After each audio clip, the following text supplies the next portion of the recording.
How to remember names and faces. 5 easy steps for remembering names and faces every time.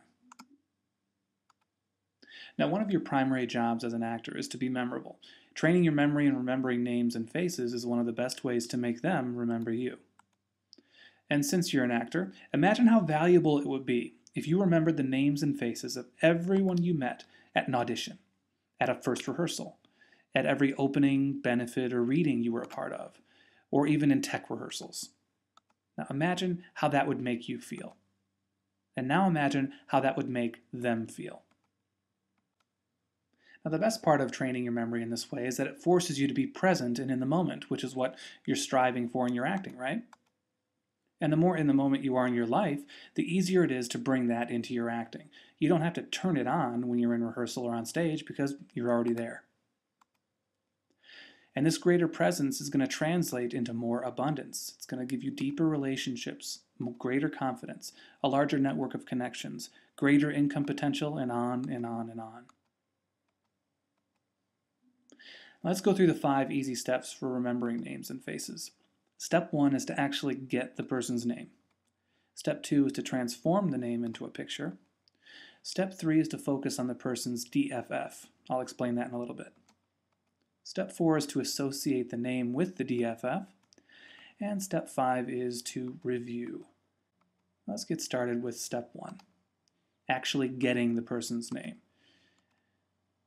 Now make sure you're focusing on the name, not what you want to say next. Oftentimes when we say we forgot someone's name, it means we never actually got it in the first place because we were not really present or focused or even caring about what their name was or who they were. Get the name. And if you miss it, don't be afraid to ask again. It just means that you care. Try finding ways of repeating it and working it into the conversation as well. 2 to 3 times is ideal. So for example, in the beginning, once in the middle, and once at the end is a great way of thinking about it. You obviously don't want to repeat their name too often, otherwise you kind of make yourself look weird or creepy, and we don't want that. Now step 2 is to transform that person's name into a picture. We want to make it meaningful and memorable, but many names are already meaningful and memorable by their nature. For example, if someone's last name is Mr. Brown, you could think of the color brown. If someone's last name is Baker, you would think of someone in a bakery with flour or breads or a large white hat. If you met someone with a last name of Fox, you could imagine the animal. If you met a woman named Taylor, you might instantly think of the singer Taylor Swift. If you met someone named Mrs. Ball, you could obviously imagine the literal object. Now that's for names that are inherently meaningful, but obviously you come across names all the time that don't really mean anything to you or don't bring up anything in particular. So that means we get to be creative, use our imagination, and have some fun. We can substitute words to make these meaningless names meaningful. Now, just like your acting, the more imaginative, specific, detailed, and active the pictures and the images you're making, the easier it's going to be to remember. Here's what I mean. If you meet a guy named John, you could think of a toilet. If you met someone named Andre, you could think of the WWF wrestler Andre the Giant. If you met someone named Graham, you could imagine a graham cracker, for example. Make sense? Now, I often get this question, so does this mean I have to constantly create new pictures every time I meet somebody new? This seems like a lot of work. The answer to that is no. Obviously, when you're first learning the system, you have to create a person for each name. But once you've created that picture of that name, you're done. So the more you encounter people of that same name, it's going to become automatic. You're going to hear the name and think of the picture. Again, you're going to create your file system or your library, if you want to think about it like that, of pictures and names to start off. But once you've established those things, once you've done them once, you're done. Now, step 3 is to focus on the person's DFF. Now, what is that? DFF is the distinctive facial feature, which is the primary facial feature that first attracts your attention when meeting someone. It's the first thing on a person's face that you notice or remember after meeting them. Now, a couple caveats to this. Now, the best DFFs are the most permanent facial features. We don't want anything temporary, anything that can easily change. I like to say these are the least likely things to change unless they had major plastic surgery. So we want to focus on things like the mouth, the eyes, the nose, ears, chin, forehead, and cheeks. Now, the least helpful DFFs, again, are those things that are temporary or that can change.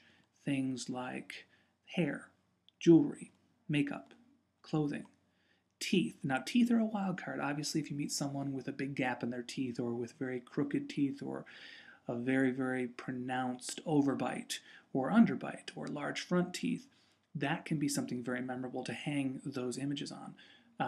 Obviously, the next time you meet them, though, they could have had work done and you'll be out of luck. So just so you know, use the teeth, but use it with caution. Now, step 4 is to associate the name with that DFF. So that means you want to make an active, vivid connection between the name and the DFF. We want these to be active, alive, big, memorable. You can even make them gross, make them bizarre, make them hilarious, make them sexual, make them weird. You let your imagination run wild. The more active, the more interactive, the bigger, the bolder that these images and associations are, obviously, the more memorable they're going to be. If you create an unforgettable picture, you're not going to forget it. So let's start with a few examples that we've used in the past. Let's take John. Now, we pictured John as a toilet, and we'll say that his nose is the DFF. So we can imagine a toilet skiing down his nose. You're never going to forget that. Let's take Andre. We can imagine Andre the Giant. If his DFF is the forehead, we can imagine Andre the Giant body slamming on this man's forehead, or Andre the Giant could be climbing out of the forehead or jumping off the forehead, or you could see his face on his forehead. Anything that's going to be a trigger for you. If you met someone named Graham, let's take the graham cracker, and if his big ears are the DFF, you can imagine that his big ears transform into graham crackers. You can imagine them spinning on there. You can even imagine graham cracker earrings, enormous earrings swinging from his ears. Again, the sky's the limit. You can use your own imagination, and whatever means something to you is going to be memorable in order to cement those images and those names into your mind. And the final step is review. Like anything, you have to review and learn the material over and over again in order to cement that material in your mind. So when you get someone's name, that means you want to repeat it to yourself several times throughout the event or day. If you're at an event and you're speaking to someone and you get their name and you encounter them or see them throughout the day or throughout the event, make a mental note in your mind. Repeat those names to yourself. You can review it on the ride home or the next day or the next time you meet that person. And you can also write it down. You might not be able to do it in the moment, but especially with smartphones, once you're done with the interaction, you can whip out the phone, make some notes, save it, and repeat it when you are on your way home or the next day. So now that we've gone through all the 5 steps, let's review them. So step 1 was to actually get the person's name. Step 2 was to transform the name into a picture. Step 3 was to focus on the person's DFF. Step 4 is to associate the name with the DFF. And step 5 was review. Now that we've gotten all these steps, let's take the names and faces challenge and put it all together. Now let's take the first example here. This man's name is Bill Martin. Now let's say that his DFF are his very squinty eyes. Now I'm going to give you images and the DFF, but obviously you can feel free to use whatever's meaningful for you. But for the purposes of this exercise, I am going to give you these images just so you can get a little practice on making the images, the associations, and attaching them to the DFF. So we'll use his eyes as his DFF, and now imagine a dollar bill with Martin Luther King as the president waving in both of his eyes. Waving in the wind. It could be enormous, and it could be on a pole sticking out of his eyes. A dollar bill with Martin Luther King on his eyes. Cement that image in your mind, and we'll move on. The next is Angela Carter. Now, the first thing I notice with her is her nose. So let's imagine, if you're familiar with the actress Angela Bassett, let's imagine her riding in a shopping cart, off of her nose. So imagine Angela Bassett, the very tip top of the bridge of her nose, in effect skiing off the nose in a shopping cart. Got it? Tiffany Morgan. Now, the first thing I notice with her are those big dimples, particularly the one on her left cheek. Now, for Tiffany, let's imagine, if you're familiar with Tiffany and Company, those very famous turquoise or aqua shopping bags. Imagine a Tiffany's bag with the actor Morgan Freeman inside. So let's imagine a Tiffany's bag with Morgan Freeman inside climbing out of the dimple, or it might be swinging from the dimple. Whatever's helpful for you, but a Tiffany bag with Morgan Freeman peeking out of it. Got it? Now let's take Lisa Barnes. Now once again, her nose is what I'm initially drawn to. It could be different for you, so if so, feel free to use any other feature. But for this exercise, we're going to use her nose. Now imagine Lisa Simpson and a barn.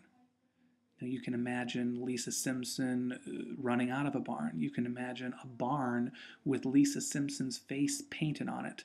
For us, we're going to take her nose and we're going to make a barn with Lisa Simpson's face on the front.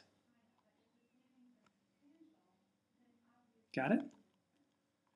Next we have Rob Jordan. Now, the first thing I see when I look at Rob are his bushy eyebrows. So what we want to look at is, let's take Michael Jordan and let's imagine that Michael Jordan has robbed a bank and he's running away from the authorities through his bushy eyebrows. So Michael Jordan is dribbling a basketball with one hand, carrying a sack of money with the other, running away while police cars are chasing him through the bushy eyebrows.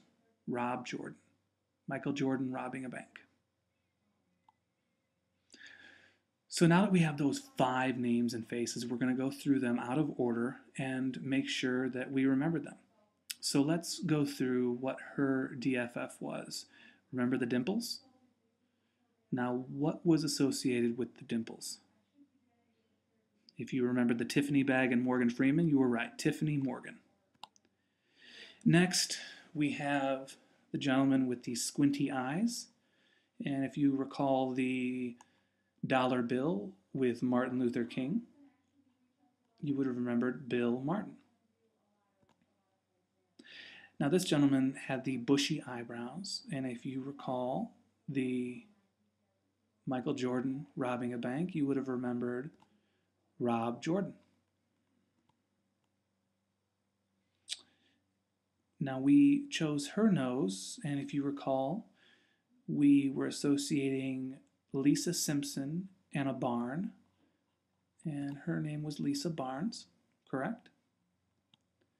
And finally, we had the nose and Angela Bassett skiing off of it, and you would have remembered Angela Carter. Well, now it's time for action. Now you have the tools to remember the names and faces of anyone you meet, so go out there and do it. Leave a comment below this video. Like us on Facebook. And please, if this was helpful for you, if you enjoyed this program, share it with your friends. And finally, if you love this video and want to learn more about how being proactive about memory training can save you time and increase your confidence, make sure to pre-register for my new premium program designed exclusively for performers called How to Remember Acting Edition. In this program, I will be offering time-saving and stress-reducing tips and strategies to create a blueprint to help you remember lines when you don't have the luxury of time, a focused environment, or even rehearsal. It's going to provide hooks for memorizing lists and random, absurd, or experimental text. We're going to help you memorize foreign text and lyrics. Opera singers especially, listen up. Remember multiple script changes and cuts in real time. Navigate scenes with a forgetful, an unreliable, or an untrained scene partner. And we're also going to provide an online support community for actors and other theater artists to share their insights and strategies and information about memorizing material. The best part about all this is once you commit and purchase the program, you are a lifetime member. So that means as the program expands and evolves and inevitably improves, you get all of those benefits after paying just once. You're a member for life. So if you are interested, for special pre-registering pricing for How to Remember Acting Edition, just click on the link in the menu above. Hurry up, the special offer ends June 24th. So if you are interested, you want to definitely get in there in the next few weeks. Thanks again and good luck. I can't wait to hear how you put this into action.